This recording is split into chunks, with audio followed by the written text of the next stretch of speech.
England enter yet another group stage finale with net run rate a big topic of discussion. The defending champions go into their final Super 8 clash against the US, knowing that they will need to look over the shoulder just a bit, but first they need to get the job done themselves against the United States. We build up to the first of the last set of fixtures in Super 8 Group 2 on Maruti Suzuki Arena presents ESPN Cricinfo Timeout, powered by Dish TV Watch Show in the company of Nick Knight. Nick, thank you so much for your time. Uh, it feels like a repeat of the conversation we had going into the last group stage game. But this time, the situation more in control for England. As long as they get a decent sized win, they know that they shouldn't have to bother much about the semi final spot. Yeah, I mean, you're absolutely right. It kind of feels like a roller coaster ride if you're following England at the moment. One minute you feel like they've made a statement win and they've got things back on track. And then the next minute, we're all going to the calculators and working out what they need to do. I think specifically for this game, I don't see the run rate being something of major concern for them. I think if they play well and they bring their A game, which will be their intention, and they pick their best side, I think the game and the scenarios therewith will look after themselves. All right. So now, when you focus on England, you brought up fielding the right side. Are you in agreement with the 11 they've been fielding? Is that the same mix to go in with? I just feel that they've got to try and get the balance right. I feel watching the game yesterday that the balance wasn't quite right. I felt that they were a little concerned, the batting unit, with the fact that there was a slightly longer tail and therefore perhaps not quite as proactive and busy in the early overs as I think England would like to see themselves. I would go either Wood or Curran and play Jacks. I like Will Jacks at the top there in number 3. I think it complements Butler and I think it complements Phil Salt. At the moment, if Phil Salt gets out of the traps really quickly, then that power play looks after itself. But as of yesterday, and he doesn't, then I think that Will Jacks provides that backup scenario in the power play. And I think they've probably got enough bowling if they play one of Wood or Curran. Yeah, just to back that point further up, that score of 60 for 3 at the end of 10 overs against South Africa was England's lowest 10 over total since the end of the 2022 T20 World Cup. So if they were to get Jacks, you'd imagine a more liberated Phil Salt and Josh Butler. And without meaning to nitpick, Salt has played a couple of defining knocks. For Josh Butler, he's not reached the levels that we expect of him. There was a 40 odd against Australia. But his tournament, what have you made of it so far? How essential is it for England to have their captain raking up the kind of scores we're so used to from him? Yeah, I mean, obviously we have high expectations. He's one of the best in the world and has been for a good number of years. So the expectation level he put on himself is huge as well. What I like, though, about Josh Butler is you never write him off.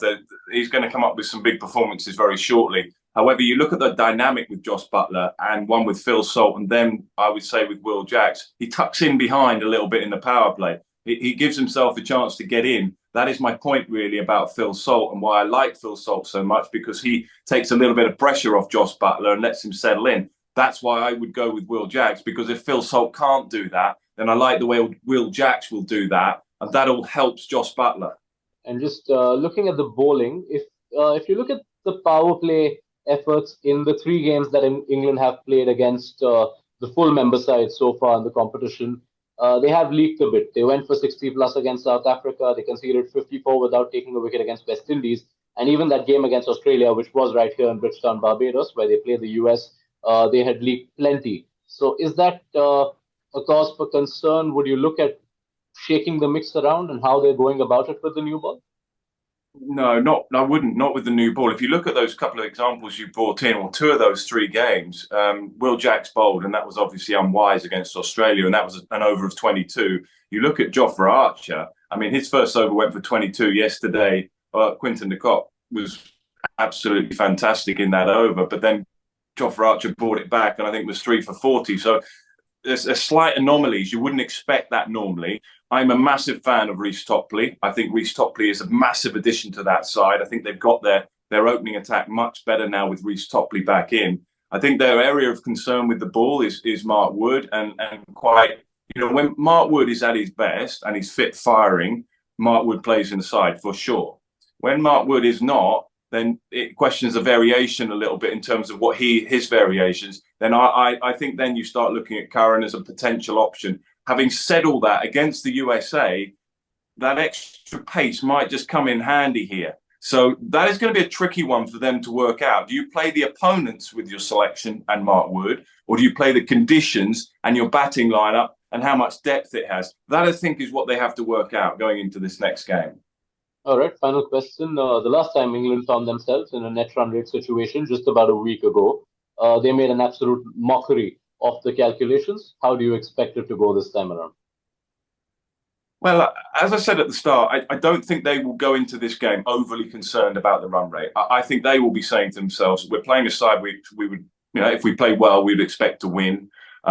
If we play well, that margin of winning should be considerable enough. So, of course, there will be a time, and don't write off the USA here, by the way, because they put in some terrific performances, and I don't think England will underestimate them in any way. So if the game does get tight, that's when the calculations will come in. I suspect England, albeit conditions being as we expect in Bridgetown, bowl first and then keep an eye on the run rate if you need to. But it will be really win at all costs. Win this game and play well, and things should sort themselves out.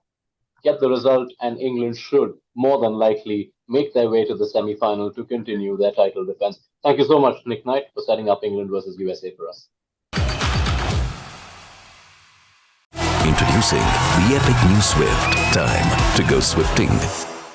वॉचो app पे देखो एक OTT के दाम पे सारे OTT शान से। Watch